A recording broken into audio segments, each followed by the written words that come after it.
नमस्कार, मेरा नाम आलोक है। आप लाइव स्ट्रीज देख रहे हैं। लोकसभा चुनाव को लेकर के अब बीजेपी की भी बैठकों का दौर शुरू है। अमित शाह कई बार बिहार पहुंचे हैं और अब बड़ी बैठक हो रही है। देखिए, अब सभी जाति धर्म का जब वोट लेना है, हमारे साथ सीनियर जर्नलिस्ट ज्ञानेश्वर जी मौजूद हैं। कुछ तस्वीरें पहले हम आपको दिखाते हैं। तस्वीरें आप देखिए, ये तस्वीरें हैं। नवल किशोर यादव दिख रहे होंगे, बीजेपी के एमएलसी हैं। नित्यानंद राय, केंद्रीय गृह राज्य मंत्री, और तमाम जितने यादव समाज के नेता हैं जो बीजेपी में फिलहाल हैं, चाहे वो नंद किशोर यादव हों, इसके अलावा रामकृपाल यादव हों, अशोक यादव हों, पवन यादव हों, जो एमएलए एमपी हैं, सभी वे सभी दिख रहे हैं। सम्राट चौधरी भी दिख रहे हैं, भिखू भाई दलसानिया भी दिख रहे हैं। इस तस्वीर में कई सारी तस्वीरें आपको दिखा रहे हैं बारी बारी करके। उन तमाम तस्वीरों को आप देख रहे होंगे। ज्ञानेश्वर जी, बैठकों का दौर शुरू हुआ है और यादव गोलबंदी लगता है शुरू हुई, नहीं? देखिए आलोक जी, बैठकों का दौर तो चल ही रहा है। देखिए, एक और इंडिया गठबंधन इस बात की प्रतीक्षा कर रहा है कि जातीय जनगणना की रिपोर्ट कब सार्वजनिक होगी, जो नीतीश कुमार ने कराई अपने जो नीतीश कुमार ने कराई है। और जातिगत जनगणना की मांग को और तेज किया जा रहा है। राहुल गांधी ने भी संसद में राहुल गांधी ने भी कहा। लेकिन आप देखिए कि जातियों की बैठक, इसमें बीजेपी आगे चलती दिख रही है। ये प्रदेश स्तर पर हो रहा है, लेकिन पटना से दिल्ली तक अब कई लोग नीतीश कुमार का मन डोलते हुए भी देख रहे हैं। और प्रदेश की बीजेपी नेताओं को भी पता है। इधर के दिनों में आपने देखा होगा कि जो बीजेपी के नेता हैं वे नीतीश कुमार के प्रति कम आक्रामक हैं और तेजस्वी यादव के प्रति अधिक हमलावर हैं। तो नीतीश कुमार क्या करेंगे नहीं करेंगे, यह वक्त की बात है, ठीक है ना। और नीतीश कुमार का फैसला बीजेपी के प्रदेश नेताओं को नहीं लेना है। नीतीश कुमार का इंतजार कर रहे हैं नरेंद्र मोदी और अमित शाह। कर रहे हैं इंतजार, बिल्कुल इंतजार कर रहे हैं। क्योंकि देखिए, नीतीश कुमार के फिर से उधर जाते ही एनडीए के रास्ते जो हैं, दिल्ली के रास्ते 2024 के, वह बिल्कुल सुगम हो जाते हैं, ठीक है ना। कोई रोड़ा पत्थर, कोई रोड़ा पत्थर। और फिर आप 2019 के जैसे ही नतीजे की कल्पना बिहार में कर सकते हैं। क्योंकि अभी जब नीतीश कुमार और लालू यादव साथ हैं, जो योगेंद्र यादव जैसे चुनावी रणनीतिकार, या ये कहें कि जो चुनावी एग्जिट पोल के बारे में कहते हुए कह रहे हैं कि बिहार में महागठबंधन को 25 से 30 सीटें मिल सकती हैं यदि लालू नीतीश कांग्रेस साथ में लड़ जाते हैं। लेकिन यदि नीतीश कुमार उधर गए, तो मैं अभी से कुछ देर पहले दिल्ली के एक बड़े पत्रकार अजीत द्विवेदी से बात कर रहा था। वे कह रहे थे कि यदि नीतीश फिर से एनडीए के खाते में चले गए, तो जैसा 2019 में 40 में 39 सीटें, फिर उसी के इर्द गिर्द नतीजे बिहार के आएंगे और दिल्ली में मोदी का फिर से पीएम बनना तय हो जाएगा। जो मुश्किलें महाराष्ट्र में दिख रही हैं, जो चुनौतियां कई दूसरे प्रदेशों में दिखाई पड़ रही हैं, बिहार उसे बराबर कर देगा, ठीक है ना। लेकिन चलिए, आपने कहा यादवों की बैठक हो रही है। यादव जाति के नेता ज्यादा दिख रहे हैं। नहीं, सभी यादव जाति के नेता ही दिख रहे हैं। देखिए, भिखू भाई दलसानिया और सम्राट चौधरी, चूंकि पार्टी के प्रदेश अध्यक्ष एक हैं और दूसरे प्रभारी हैं, इसलिए वहां गए। और पटना के एक होटल में रात को बैठक होती है, डिनर डिप्लोमेसी होती है शनिवार को। इस बात को समझिए, इसका संकेत यह है कि बीजेपी ने यादवों की पैर पूजा अब शुरू कर दी है। मैं पैर पूजा की बात कर रहा हूं, ध्यान रखिएगा। पैर पूजा तो शादी ब्याह में होता है। नहीं, पैर पूजा राजनैतिक पैर पूजा। देखिए, यादवों के बारे में और मुसलमानों के बारे में बीजेपी की स्पष्ट मान्यता रही है कि यादव हमारे साथ नहीं है। बिहार के यादव, या यूं कहें कि देश भर में जहां यादव जाति का बोलबाला है, वहां यादव बीजेपी के साथ खड़े नहीं दिखते हैं। आप उत्तर प्रदेश में भी देखिएगा, समाजवादी पार्टी के साथ दिखते हैं, एंटी बीजेपी रहते हैं। एंटी बीजेपी रहते हैं। भले ही जितना हिंदू कार्ड बीजेपी खेल ले, लेकिन यादव जो हैं वे एंटी बीजेपी रहते हैं। और यादव और मुसलमान एक साथ हो जाते हैं। जबकि बिहार में दंगों का इतिहास देखिएगा, जब भी सांप्रदायिक दंगे हुए हैं, आप चाहे भागलपुर का दंगा जान लीजिए, चाहे बिहार शरीफ का दंगा जान लीजिए, पुराने जो बड़े बड़े दंगे हुए हैं, जहां भी दंगे हुए हैं, वहां यादव बनाम मुसलमान ही मतलब मुसलमानों को जवाब दिया है यादवों ने और यादवों को जवाब दिया है मुसलमान ने। लेकिन लालू यादव ने एक नया समीकरण गढ़ा जिसमें यादव और मुसलमान एक साथ हो गए। दंगों में पासवानों की भूमिका भी हिंदुओं की तरफ से बड़ी रही है। खैर चलिए इस बात को, आपने कहा बड़ी बैठक हुई, नवल किशोर यादव ने मेजबानी की इस बैठक की पटना के एक निजी होटल में। आपने कुछ तस्वीरें भी दिखाई जी। और उन तस्वीरों में मैं देख रहा हूं, एक बार फिर दिखाते हैं तस्वीर। हाँ तस्वीर फिर दिखा दीजिए। मैं देख रहा हूं सम्राट चौधरी और उनके आजू बाजू लेफ्ट राइट, एक वो दिखाई पड़ रहे हैं नित्यानंद राय और दूसरी ओर दिखाई पड़ रहे हैं नंदकिशोर यादव। देखिए नित्यानंद राय केंद्रीय गृह राज्य मंत्री हैं, उम्मीद की लौ है। नित्यानंद राय को बहुत आगे कर बीजेपी ने यह कोशिश की कि यादव साथ आ जाएं, सफलता नहीं मिली। लेकिन बावजूद इसके बिहार में भाजपा की राजनीति में नित्यानंद राय सबसे ताकतवर हैं। ठीक है, दूसरी ओर नंदकिशोर यादव हैं, उन्हें तो बीजेपी वालों ने बेचारा बना दिया। अब सोचिए ना 2020 के पहले नंदकिशोर यादव की क्या हनक थी। पथ निर्माण मंत्री थे। नहीं मंत्री नहीं, मतलब बिहार प्रदेश भाजपा के अध्यक्ष रहे नंदकिशोर यादव, प्रेम कुमार, ऐसे जितने, सुशील कुमार मोदी, जितने पुराने नेता थे वे सब किनारे लगा दिए, ठंडे बस्ते में चले गए। हाँ ठंडे बस्ते में चले गए। लेकिन जब यादवों की पैर पूजा की बात शुरू हुई है, क्योंकि देखिए बीजेपी ने पहले यह कोशिश करी कि जो अति पिछड़ी जातियां हैं उनमें हम सेंधमारी करें, ओबीसी में सेंधमारी करें, इसीलिए उपेंद्र कुशवाहा को साथ लाया गया, सम्राट चौधरी को प्रदेश अध्यक्ष बनाया गया।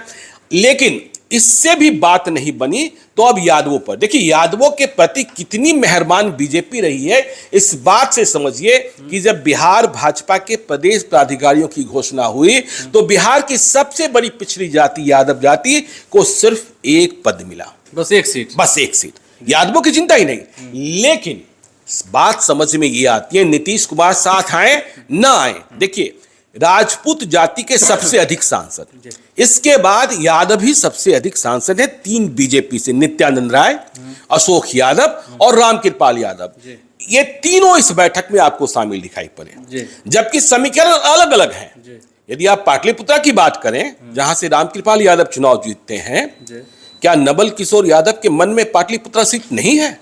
यह बात भी सही है, ठीक है ना, चर्चाएं होती हैं, चर्चाएं होती हैं, वो नहीं तो हम, वो नहीं तो हम, ठीक है ना। तो सभी एक साथ जुटे और चर्चा यहां तक पहुंची कि गोवर्धन पूजा के दिन, इस बार गोवर्धन पूजा के दिन पटना में 15-20 हजार यादवों का जुटान किया जाए, बीजेपी के पक्ष में जो जय श्री राम बोल सके, भारत माता की जय कर सके और हम तेजस्वी यादव और लालू यादव को दिखा सके। रामसूरत राय भी थे, रामसूरत राय भी सीतामढ़ी से चुनाव लड़ना चाहते हैं। लेकिन चुनावी जो गणित है, आप इस बात को समझिए, हमने कहा 5 सांसद हैं बिहार में यादव, 3 बीजेपी से नित्यानंद राय, रामकृपाल यादव और अशोक यादव, हुकुमदेव नारायण यादव के बेटे, और 2 जेडीयू से दिनेश चंद्र यादव और गिरिधारी यादव।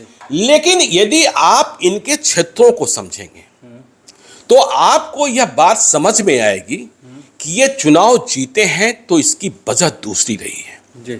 आप पाटलिपुत्रा लोकसभा क्षेत्र ही देख लीजिए, 2014 में रामकृपाल यादव यहां से चुनाव जीते, मीसा भारती को हराकर पाटलिपुत्रा क्षेत्र, जब वो आरजेडी से हटकर बीजेपी में आए। हाँ ठीक है, यह बात भी ध्यान करने की बात है कि जो लोग बीजेपी से जीते हैं, रामकृपाल यादव जैसे लोग, वे आरजेडी से आए हुए लोग हैं, ठीक है ना। तो 2014 में पाटलिपुत्रा से पहली बार रामकृपाल यादव सांसद कैसे बने? क्या जीत जाते? नहीं जीतते। जीत इसलिए गए क्योंकि तब नीतीश कुमार अलग थे और रामकृपाल यादव और मीसा भारती की हार जीत का जो फासला है उससे अधिक वोट रंजन यादव काट चुके थे जो 2009 के विजेता थे, जेडीयू से थे। तो पाटलिपुत्रा में रामकृपाल यादव यादवों के वोट से नहीं जीतते हैं।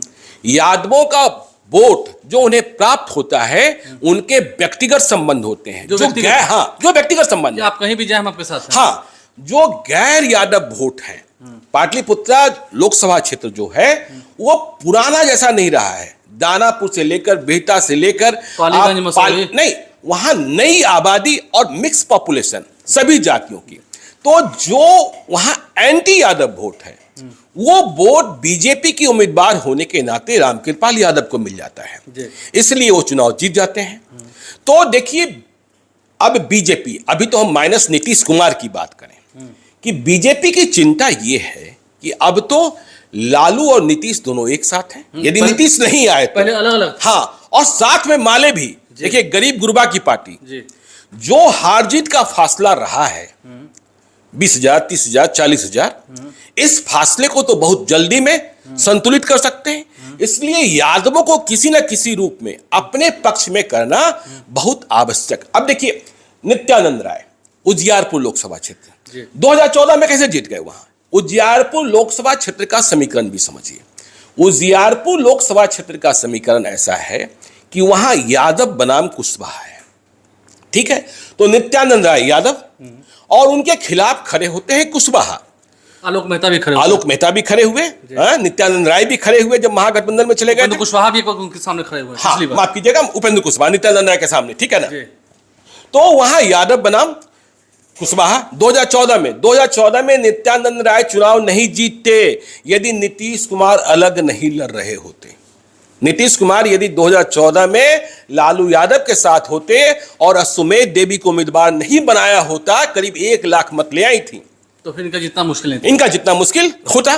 तो ठीक इसी प्रकार से 2014 में क्या हुआ, मधुबनी में हुकुमदेव नारायण यादव जीते थे।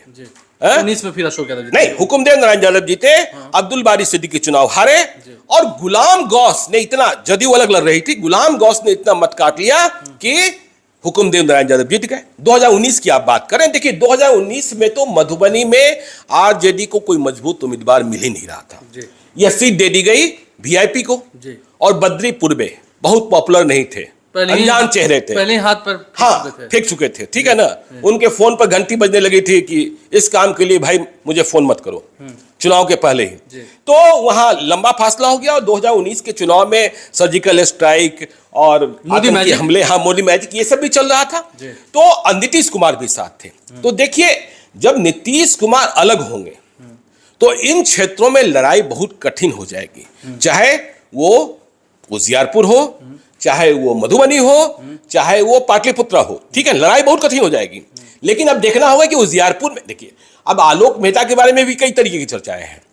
उनको ये चर्चा है कि उजियारपुर लड़ना चाहते हैं, लड़ा सकती है पार्टी। नहीं, उजियारपुर तो देखिए, नित्यानंद राय इतने ताकतवर है कि जहां से मन होगा वहां से लड़ेंगे। कोई वैशाली की चर्चा कर देता है, कोई सीतामढ़ी की चर्चा कर देता है, और नित्यानंद राय संगठन के आदमी हैं, अमित शाह के साथ हैं, इसलिए वो जमीनी प्रकर को अपने क्षेत्र के लिए तो समझते हैं। तो देखिए, ये सिर्फ 3 लोकसभा क्षेत्रों की बात नहीं हुई। जब बीजेपी अलग होगी, एनडीए, नीतीश कुमार नहीं होंगे और महागठबंधन से लड़ना होगा, तो चिंता तो आपको मधेपुरा की भी करनी होगी, रोम पोप का, मधेपुरा गोप का, वहां कैसे जीतेंगे। आपको चिंता बांका की भी करनी होगी, आपको चिंता जहानाबाद की भी करनी होगी, ठीक है ना।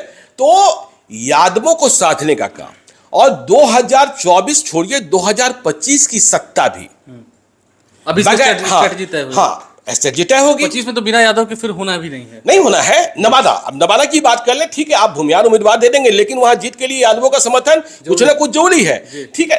तो ये समीकरण, यादवों को पैर पूजना, जिस यादव की कोई चिंता नहीं की जाती, लेकिन इसका एक और असर भी देखना होगा, साइड इफेक्ट।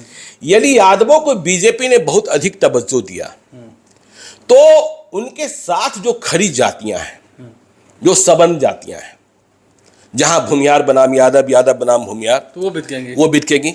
तो ये तलवार की दोधारी तलवार है, ठीक है ना। तो ये किस तरीके का एडजस्टमेंट करते हैं, यादवों की चिंता हुई है बीजेपी को, क्योंकि बीजेपी देखती है, हाँ, बीजेपी देखती है कि सभी लोग तो जय श्री राम बोल देते हैं, हिंदू का चल जाता है, लेकिन यादव नहीं। और महागठबंधन, यदि नीतीश कुमार का मन आखिरकार नहीं डोला, इधर ही रह गए, तो फिर आप समझ ही सकते हैं कि स्थितियां परिस्थितियां। मैंने आपको बताया कि योगेंद्र यादव जैसे जो विश्लेषणकार हैं और जो एग्जिट पोल करते हैं, वे कह रहे हैं कि बिहार में महागठबंधन को 25 से 30 सीटें मिल सकती हैं, और यदि ये अनुमान सही है तो फिर एनडीए को बड़ा नुकसान होने जा रहा है, ठीक है ना। और यदि पिछले बार 39 थे, कहाँ 30 वही जीत जाएंगे, तो 8-9 पर सिमटेंगे आप। हाँ, नहीं, 25 से 30 कह रहे हैं। तो फिर आप देख ही रहे हैं कि जो एनडीए के भीतर सहयोगी दल है, और वह लड़ाई इंडिया के भीतर भी है, कांग्रेस को जिस तरीके से ये लोग बंद करने की कोशिश कर रहे हैं 3 सीटों पर, 4 सीटों पर। आपने देखा ही कि बिहार में मंत्रिमंडल का विस्तार नहीं हो पा रहा है, कांग्रेस बार बार कह रही है। तो नीतीश कुमार ने मना भी कर दिया है, नहीं, क्या जरूरत है? नहीं, नीतीश कुमार ने कह दिया कि मंत्रिमंडल विस्तार के बारे में आप तेजस्वी यादव से पूछिए। नहीं, आज उन्होंने कह दिया कि बिहार में इतने मंत्री तो है, अब जरूरत इतने क्या है? मंत्री हैं और बाकी तेजस्वी यादव से पूछिए। और देखिए, अब बीजेपी वाले यह भी वायरल करेंगे कि आज उनके मन में कुछ नहीं रहा होगा नीतीश कुमार के, लेकिन जब यह सवाल पूछा गया कि आज आपने सोमवार के दिन कैबिनेट क्यों बुला लिया, तो नीतीश कुमार ने तेजस्वी यादव की ओर इशारा करते हुए कहा कि बेचारा। हमारे जो बेचारा डिप्टी सीएम है, हाँ, ये बाहर जा रहे थे, तो इस बेचारे शब्द का भी राजनीतिक प्रयोग जब यादवों की पैर पूजा, यह बताने की कोशिश की जाएगी कि ये लोग तो आप जिसे नेता मानते हैं उसे बेचारा मानते हैं। लालू यादव को भी बेचारा कहा था, बेचारे को फंसाया जा रहा है। नहीं, ठीक है, कर रही है। देखिए, नीतीश कुमार लालू यादव को बड़े भाई मानते हैं, इसमें कोई शक नहीं।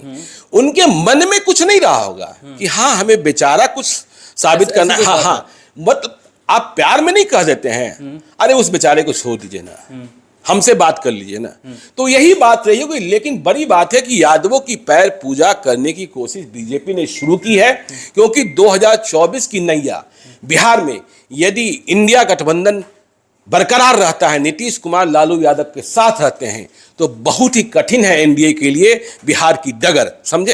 तो वे तमाम कोशिशें करेंगे और उन कोशिशों का क्या फल निकलता है, यह देखने वाली बात होगी। कोशिशें तो करेंगे एनडीए के नेता और कोशिशें कर भी रहे हैं, लेकिन कोशिशों का फल क्या होगा ये तो अंतोगत्वा जनता के हाथ में है, जनता जनार्दन के हाथ में। लेकिन महागठबंधन को भी देखना होगा, यादवों की पैर पूजा शुरू कर दी है और यादव जाति ठीक है एक साथ रहते हैं, लेकिन कुछ भी छिटके तो उनकी संख्या ज़्यादा है, कुछ में बहुत छिटकेंगे।